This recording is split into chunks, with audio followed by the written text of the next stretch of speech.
अब आज हम लोग क्या पढ़ेंगे, मैथ्स। मैथ में कौन सा पार्ट पढ़ेंगे, एलजेब्रा।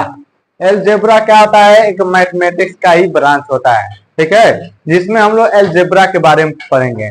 एलजेब्रा बहुत ही आपका कहा जाए तो फिफ्थ से नीचे पढ़ाया ही नहीं जाता है, फिफ्थ से ऊपर यानी सिक्स से स्टार्ट होता है। तो जो आज का टॉपिक है ये क्या एकदम बेसिक से है, यानी जीरो से, यानी हम एलजेब्रा पढ़ेंगे, ये आपको काम आएगा 6, 7, 8, 9, 10 तक आपका काम आने वाला है। इसलिए हम ये सब हमारा बेसिक नहीं क्लियर होगा तो हम आगे के क्लास में जो भी उससे रिलेटेड क्वेश्चन आएगा उसको करने में हमें बहुत दिक्कत आ सकती है। तो इसलिए आप लोग अच्छे से ध्यान देंगे और पढ़ेंगे। तो हम लोग पढ़ेंगे एलजेब्रा। एलजेब्रा क्या है, एक मैथमेटिक्स का ही ब्रांच है, ठीक है ना, यानी गणित की क्या एक ऐसी शाखा है जिसमें हम अल्फाबेट का और नंबर का एक साथ हम स्टडी करते हैं। यानी जब कोई भी अल्फाबेट हो, अल्फाबेट यानी ए से लेकर जेड तक, और नंबर यानी 1 से लेकर इनफाइनाइट, प्लस का, निगेटिव का, जीरो भी उसमें इंक्लूड है यानी शामिल हो सकता है। तो हम जहां पर नंबर और अल्फाबेट का स्टडी हम एक साथ पढ़ते हैं तो वो सब किस में आ जाता है, आपका एलजेब्रा में आ जाता है। यानी इसको हिंदी में क्या कहते हैं, बीजगणित बोलते हैं। तो आपको सबसे पहले पढ़ना है वेरिएबल होता क्या है। वेरिएबल को ही हिंदी में हम क्या बोलते हैं, चर राशियां बोलते हैं, यानी चर बोलते हैं। तो वेरिएबल जैसे कि आप लोग पढ़े होंगे ए से लेकर जेड तक, यानी ए से लेकर जेड तक जितने भी आपका अल्फाबेट है इस स्मॉल लेटर में, इन सभी को हम क्या बोल सकते हैं, वेरिएबल्स बोल सकते हैं। क्या बोल सकते हैं, वेरिएबल। अब यहाँ पर वेरिएबल का मतलब है जिसका ऐसा सिंबल जिसका वैल्यू हमेशा चेंज होता रहे, यानी जिसका मान हमेशा क्या हो जाए, बदल जाए, उन सभी साइन को या सिंबल को हम क्या बोलते हैं, वेरिएबल बोलते हैं, यानी कि चर बोलते हैं। तो जो मैथ में यूज किया जाता है ए से लेकर जेड तक कोई भी आपका अल्फाबेट, तो वो सभी को हम वेरिएबल के टर्म में यूज करते हैं, यानी चर के टर्म में, पद में यूज करते हैं। क्योंकि हमेशा कहीं भी आप देखेंगे कि यक्स का वैल्यू कभी कभी 1 आ जाएगा, कभी 4 आ सकता है, कभी 8 आ सकता है, ए का ही वैल्यू कभी 3 आ जाएगा, कभी 5, यानी कि ये सब क्या है, ए से लेकर जेड तक के ही आपका अल्फाबेट है। यानी कि सभी अल्फाबेट क्या कहलाते हैं, वेरिएबल कहलाते हैं। क्या कहलाते हैं, वेरिएबल, या इसी को हिंदी में क्या बोलते हैं, चर बोलते हैं। यानी कि इसको डिफाइन करने के लिए कोई बोल दे तो यानी कि कोई भी ऐसा सिंबल जिसका मान हमेशा क्या हो जाए, बदलता रहे, यानी जिसका मान हमेशा क्या हो जाए, बदलता रहे, तो उन सभी सिंबल को, प्रतीक को हम क्या बोलते हैं, चर बोलते हैं। यानी कि यहाँ पर एक चीज आप याद रखेंगे, इसको किससे हम डिनोट करते हैं, ए से लेकर जेड तक। अब यहाँ पर इसका मान जो होता है, यानी वैल्यू जो होता है, हमेशा क्या होता है, बदलता रहता है। क्या होता रहता है, बदलता रहता है। आपको ये 2-3 चीज याद रखना है, ये हमेशा क्या होता है, चेंज होता रहता है, ठीक है ना, क्या होता रहता है, चेंज, यानी बदल जाता है। तो उसको हम क्या बोलेंगे, वो आपका क्या है, वेरिएबल है। क्या है, वेरिएबल। आया समझ में। फिर हम क्या पढ़ेंगे, अब कांस्टेंट पढ़ेंगे। क्या पढ़ेंगे हम, कांस्टेंट। कांस्टेंट होता क्या है यार, इसी को हम बोलते हैं नॉन वेरिएबल। क्या होता है, नॉन वेरिएबल। इसको हिंदी में बोलते हैं अचर। क्या बोलते हैं, अचर। तो यानी ये आपका है वेरिएबल, नॉन वेरिएबल या फिर कांस्टेंट, और उसको हिंदी में क्या बोलते हैं, अचर। अचर, अचर मीन्स होता है यानी जो अपने जगह पे एकदम फिक्स रहे, यानी वहां से कोई भी उसका मान चेंज ना हो, वो हटे ना, यानी जो उसका वैल्यू है वो हमेशा क्या रहेगा, फिक्स रहेगा, स्थिर रहेगा, यानी उसका मान कभी चेंज नहीं होगा।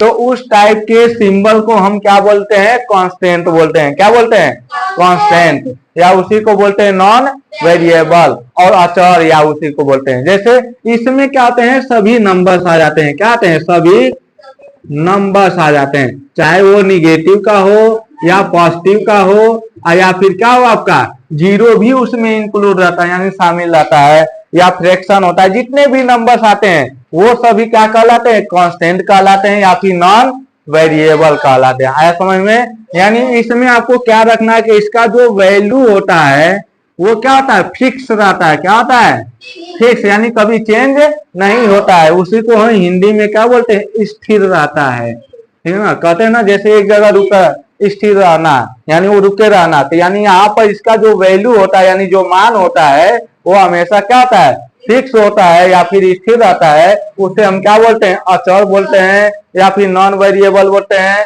या फिर कांस्टेंट बोलते हैं। आया समझ में। इसमें क्या आता है, सभी संख्याएं आ जाती हैं, यानी ऑल नंबर्स आ जाता है। क्या आता है, ऑल नंबर, चाहे 7 आ जाए, 8 आ जाए, -2 आ जाए, 6 आ जाए, 1/2 आ जाए, तो ये सभी क्या है, इसके कांस्टेंट टर्म है। कौन से टर्म है, कांस्टेंट टर्म है। यानी जो आपका नंबर हो तो उसको हम क्या बोलेंगे, कांस्टेंट।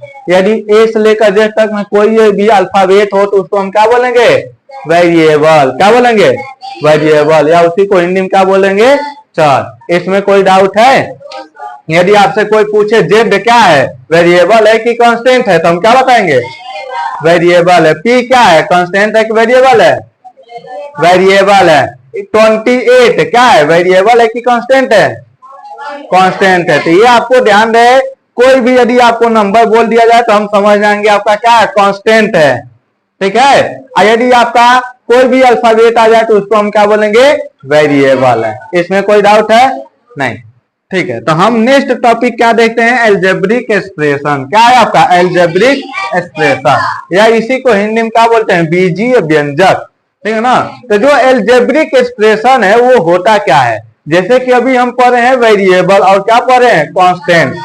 दो चीज पढ़े हैं ना, वेरिएबल और कांस्टेंट। यानी जब वेरिएबल और कांस्टेंट एक दूसरे के पास आ जाए और किससे कनेक्टेड हो जाए, प्लस माइनस मल्टीप्लाई और डिवाइड से। यानी जब वेरिएबल यानी अल्फाबेट, कांस्टेंट यानी नंबर, दोनों एक साथ आ जाएं, एक समूह बना लें, एक ग्रुप बना लें, और वो ऐसा ग्रुप हो जिसमें आपको किससे कनेक्ट किया गया हो, किससे जोड़ा गया हो, प्लस माइनस मल्टीप्लाई और डिवाइड, इन सभी से यदि जोड़ा जाए और जोड़कर यानी कनेक्ट करते हैं, इनका एक ग्रुप बना दिया जाता है, तो वो जो ग्रुप होता है उसे हम क्या बोलते हैं, एल्जेब्रिक एक्सप्रेशन बोलते हैं। क्या बोलते हैं, एल्जेब्रिक एक्सप्रेशन। इसको इंग्लिश में हम डिफाइन कर सकते हैं, the combination of variables and non-variables which are connected by 4 fundamental operation plus minus multiply or divide are called algebraic expression। यानी जब कॉम्बिनेशन हो जाए, कॉम्बिनेशन यानी कंबाइन कर दिया जाता है, जोड़ दिया जाता है, किसको, वेरिएबल को और कांस्टेंट को, किससे जोड़ देते हैं, प्लस माइनस मल्टीप्लाई और डिवाइड से, तो वो जो आपका एक्सप्रेशन है उसको हम क्या बोलते हैं, एल्जेब्रिक एक्सप्रेशन बोलते हैं। आया समझ में। जैसे एग्जांपल मान लेते हैं 7 हमारा क्या है, वेरिएबल है कि कांस्टेंट है, कांस्टेंट है, और इसके साथ लिख दें x, तो ये हमारा क्या हो जाएगा, 7x, ये हमारा वेरिएबल है और ये क्या कांस्टेंट है, प्लस का y माइनस का 3z। तो यहाँ पर देखा जाए तो ये आपका क्या है, कांस्टेंट है। यहाँ पर यदि कोई नंबर आपको देखने को न मिले तो आपको समझना उसके आगे 1 लिखा है। कितना लिखा है, 1। और यहाँ पर मान लेते हैं कुछ नहीं तो उसको छोड़िए, तो यहाँ पर क्या है आपका 3, यानी 7 और 3 ये क्या है आपका, कांस्टेंट है कि नहीं। और उसके बाद x, y और z ये क्या है आपका, वेरिएबल। ठीक है। तो ये जो आपका कांस्टेंट है और वेरिएबल है, इनको आपस में एक साथ लाया गया कि नहीं, एक साथ में लाया गया, और इनको किससे ज्वाइन किया गया है, किससे जोड़ा गया है, प्लस माइनस मल्टीप्लाई और डिवाइड। इसमें से हम ये कर सकते हैं कि 2 या 3 कोई भी सिंबल यूज कर सकते हैं। तो यहाँ पर देखा जाए तो आपका प्लस है, यहाँ पर देखा जाए क्या है, माइनस है, तो यहाँ पर प्लस और माइनस का यूज हुआ। अब यदि 2 अल्फाबेट या कोई भी 2 नंबर, जैसे नंबर में यहाँ पर एक वेरिएबल होगा, एक कांस्टेंट होगा, जैसे यहाँ पर लिखे हैं 7 और x लिखे हैं ना, तो आपको ये समझना है कि ये जो 7 और x होगा इसके बीच में कोई सिंबल दिख रहा है नहीं, तो आपको ये जानना कौन सा सिंबल छिपा हुआ है, मल्टीप्लाई का। किसका, कौन सा सिंबल, मल्टीप्लाई का। यानी इसमें क्या है, प्लस भी है, माइनस भी है, और क्या है, मल्टीप्लाई भी है कि नहीं। अब ये वेरिएबल्स और कांस्टेंट किससे कनेक्टेड है, प्लस माइनस और मल्टीप्लाई से।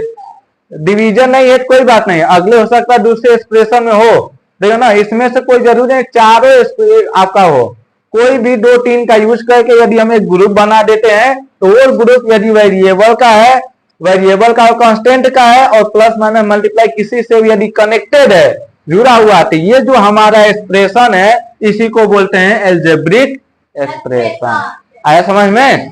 तो आपसे कोई बोले कि 2x प्लस 5y माइनस 3, तो ये बताइए एल्जेब्रिक एक्सप्रेशन है कि नहीं? है ना?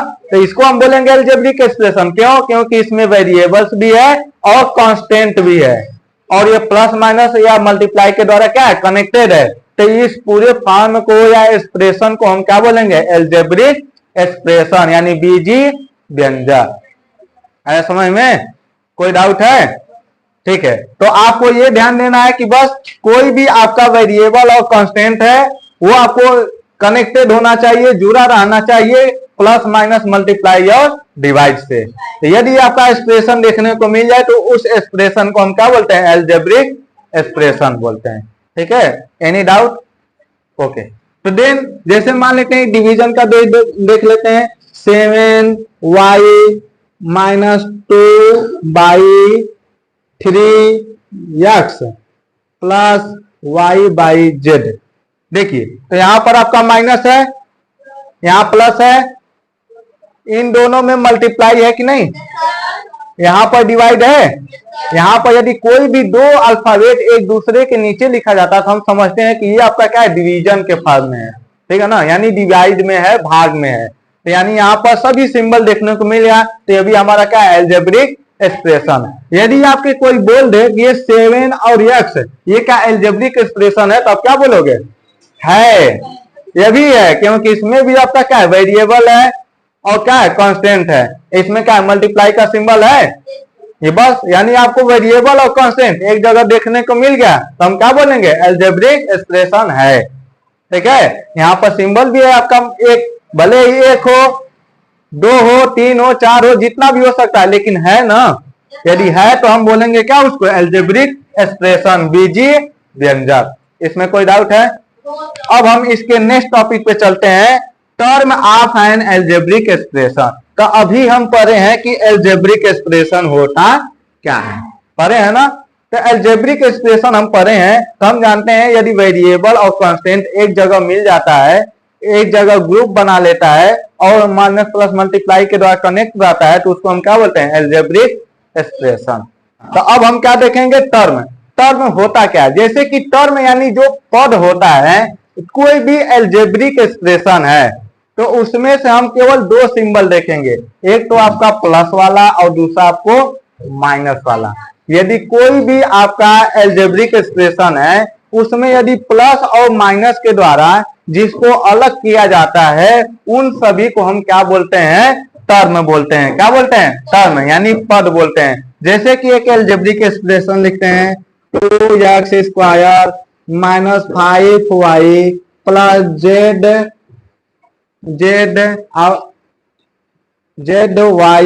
Plus 3x³। ठीक है, तो अब देखिए यहाँ पर आपको ये एल्जेब्रिक एक्सप्रेशन है कि नहीं, इसमें तो कोई डाउट नहीं है। तो हम एल्जेब्रिक एक्सप्रेशन समझ हैं, जहां वेरिएबल हो कांस्टेंट तो उसी को हम क्या बोलते हैं, एल्जेब्रिक एक्सप्रेशन। तो अब आपको पढ़ना है टर्म।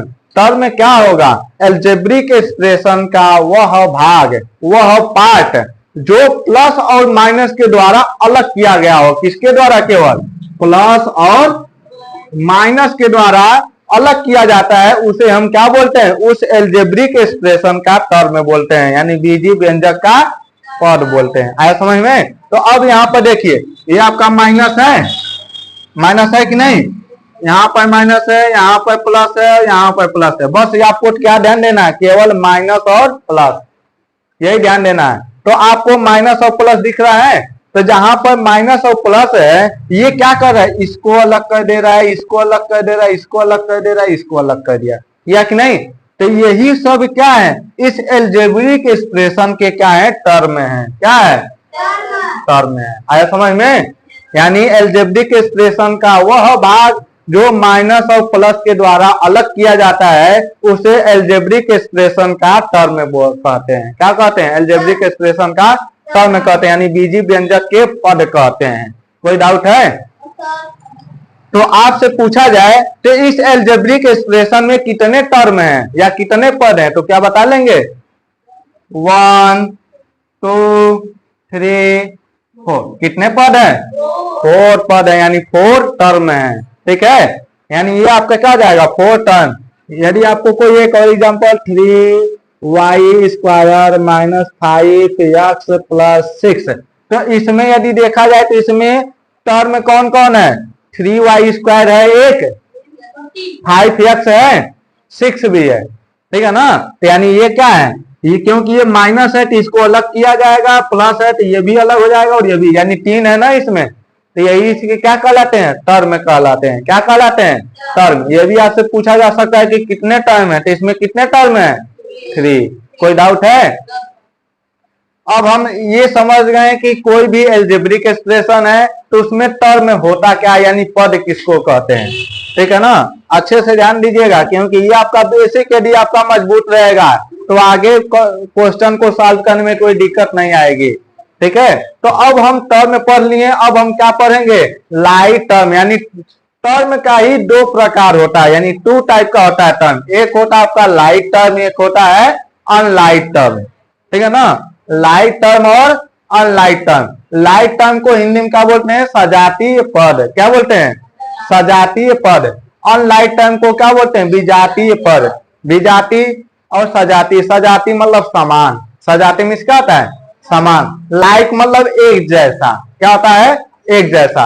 यदि आपका टर्म तो है, लेकिन यदि टर्म एक जैसा है तो उसको हम क्या बोलेंगे? लाइक टर्म बोलेंगे। क्या बोलेंगे? Like term. यानी टर्म एक जैसा है तो उसको हम क्या बोलते हैं? Like term. यदि टर्म अलग अलग है तो उसको क्या बोलेंगे? Unlike term. अब लाइट टर्म और अनलाइट टर्म होने के लिए कंडीशन क्या है कि देखो, लाइट टर्म होगा क्या? यदि आपको उसमें देखने पे एल्जेब्रिक एक्सप्रेशन में देखेंगे तो टर्म क्या है? यदि सेम वेरिएबल का है। क्या है? सेम वेरिएबल है और उसके बाद सेम पावर है। क्या है? सेम पावर, यानी कि समान चर इसको बोलेंगे, इसको समान घात। ठीक है, तो हम क्या समझ रहे थे? Light term. यानी लाइट टर्म जो आपका सेम वेरिएबल होना चाहिए और सेम पावर होना चाहिए। वेरिएबल हम समझे हैं कि ए से लेकर जेड तक क्या है? आपका वेरिएबल है। और पावर यानी उसमें कितने का पावर लगा है, कितना नंबर लगा है उसके ऊपर, उसी को हम क्या बोलते हैं? पावर बोलते हैं। तो यहाँ पर देखा जाए कि जो आपका वेरिएबल, यहाँ पर वेरिएबल इन दोनों में क्या है? आपका यक्स है कि नहीं? दोनों में यदि वेरिएबल क्या है? सेम है, तो हम बोलेंगे क्या है? सेम वेरिएबल में। तो यहाँ पर वेरिएबल आपका सेम है, यहाँ भी यक्स है तो यहाँ भी यक्स है। अब पावर क्या आता है? इसके ऊपर जो नंबर लगा रहता है उस वेरिएबल के ऊपर। ठीक है ना, यानी इसके ऊपर जो नंबर होता है उसको हम क्या बोलते हैं? पावर। उसी को हिंदी में क्या बोलते हैं? घात। यानी यहाँ पर यक्स के पावर कितना है? 2 है। यक्स के पावर कितना है? 2। यदि हमको बस ये ध्यान देना है कि वेरिएबल सेम है और पावर सेम है, तो ये दोनों टर्म या इससे और अधिक आ जाएगा तो वो सभी टर्म आपस में क्या कहलाते हैं? लाइक टर्म कहलाते हैं। आया समझ में? जैसे यहाँ पर कोई लिख दे 8x स्क्वायर, तो ये भी क्या हो जाएगा? लाइक टर्म में होगा कि नहीं? क्योंकि वेरिएबल सेम है और पावर सेम है, तो हम क्या बोलेंगे? इसको लाइक टर्म बोलेंगे। कोई डाउट है? यदि इसमें से कोई भी एक चीज डिसबैलेंस हो जाता है, डिसबैलेंस यानी कम या ज्यादा हो जाता है या अलग हो जाता है, तो उसको हम क्या बोल लेंगे? अनलाइक टर्म, यानी विजातीय पद। जैसे मान लेते हैं यहाँ पर 3x स्क्वायर है, यहाँ 3y स्क्वायर हो गया, तो ये बताओ लाइक टर्म है कि अनलाइक है? अनलाइक है। क्यों? क्योंकि पहला कंडीशन फॉलो नहीं कर रहा है। यहाँ पर क्या होना चाहिए? सेम वेरिएबल होना चाहिए। तो यहाँ यक्स है, यहाँ पर क्या है? तो बताओ सेम हुआ? नहीं। सेम नहीं हुआ तो हम क्या बोलेंगे? ये क्या है? अनलाइक टर्म है। अब देखो ये क्या अनलाइक टर्म है कि अनलाइक है? अनलाइक है। कैसे? पहला कंडीशन सेम वेरिएबल, तो बताओ सेम सेम है कि नहीं? सेम है। सेम पावर होना चाहिए। क्या होना चाहिए? Same power. यहाँ पर कितना है? 2, यहाँ पर 3, तो बताइए ये दोनों सेम है? नहीं। यदि दोनों में से एक कंडीशन फॉलो नहीं होता है तो वो सभी आपस में क्या कहलाते हैं? Unlike term. ठीक है, मान लेते हैं 3x प्लस 5y और 3z, तो ये बताइए ये सभी आपस में लाइक है कि अनलाइक है? अनलाइक है, क्योंकि वेरिएबल आपका क्या है? चेंज है। ठीक है, तो ऐसे टर्म को हम क्या बोलते हैं? अनलाइक टर्म, जहां पर आपका सेम वेरिएबल ना हो, या ये कह सकते हैं सेम पावर ना हो, दोनों में से कंडीशन यदि आपका फेल है, यदि कम बेसी है, तो हम क्या बोलेंगे? आपका अनलाइक टर्म हो जाएगा। लाइक टर्म में हम ये नहीं देखेंगे आगे कौन सा नंबर है, ये आपको नहीं देखना है, उसमें आपको कांस्टेंट नहीं देखना है। ठीक है, केवल देखना है क्या चीज? वेरिएबल। क्या देखना है? वेरिएबल। वेरिएबल आपका सेम होना चाहिए और पावर आपका सेम होना चाहिए, तो उसको हम क्या बोलते हैं? Like term. यदि इन दोनों में से कोई भी आपका डिसबैलेंस है, कम बेसी है, तो हम क्या बोलेंगे? अनलाइक टर्म, विजातीय पद। आया समझ में? अब हम लास्ट में पढ़ेंगे कोफिशिएंट। क्या पढ़ेंगे? कोफिशिएंट, जिसको हिंदी में क्या कहते हैं? गुणांक कहते हैं। क्या कहते हैं? गुणांक। यानी हिंदी में थोड़ा देख लिया, गुणांक यानी गुणा का अंक। क्या होता है? गुणा का अंक। यानी कि आपका कोई भी टर्म होगा उसका कोफिशिएंट क्या होगा? गुणांक क्या होगा? जैसे 7x(y)(z)²। ये आपका क्या है? कोई एक वेरिएबल एल्जेब्रिक एक्सप्रेशन है कि नहीं है? क्योंकि आपका वेरिएबल और कांस्टेंट मिले हैं और सब में किसका सिंबल है? मल्टीप्लाई का। किसका सिंबल है? मल्टीप्लाई का। तो यानी हम इसको देखा जाए तो ये लिख सकते हैं 7x(y)(z) का स्क्वायर। आया समझ में? हम बोले हैं क्या, यदि कोई सिंबल नहीं दिख रहा है तो आपको किसका सिंबल लगाना है? मल्टीप्लाई का। ठीक है ना? किसका सिंबल लगाना है? मल्टीप्लाई का। आया समझ में? तो अब यहां से हम समझेंगे कोफिशिएंट होता क्या है। तो कोई भी आपका टर्म होगा, क्या होगा? टर्म, उसमें आपसे पूछा जाएगा कि कोफिशिएंट क्या है। यदि ये जो आपका टोटल है, इसमें आपसे पूछ लिया जाए y का कोफिशिएंट। किसका पूछ लिया जाए? y का कोफिशिएंट।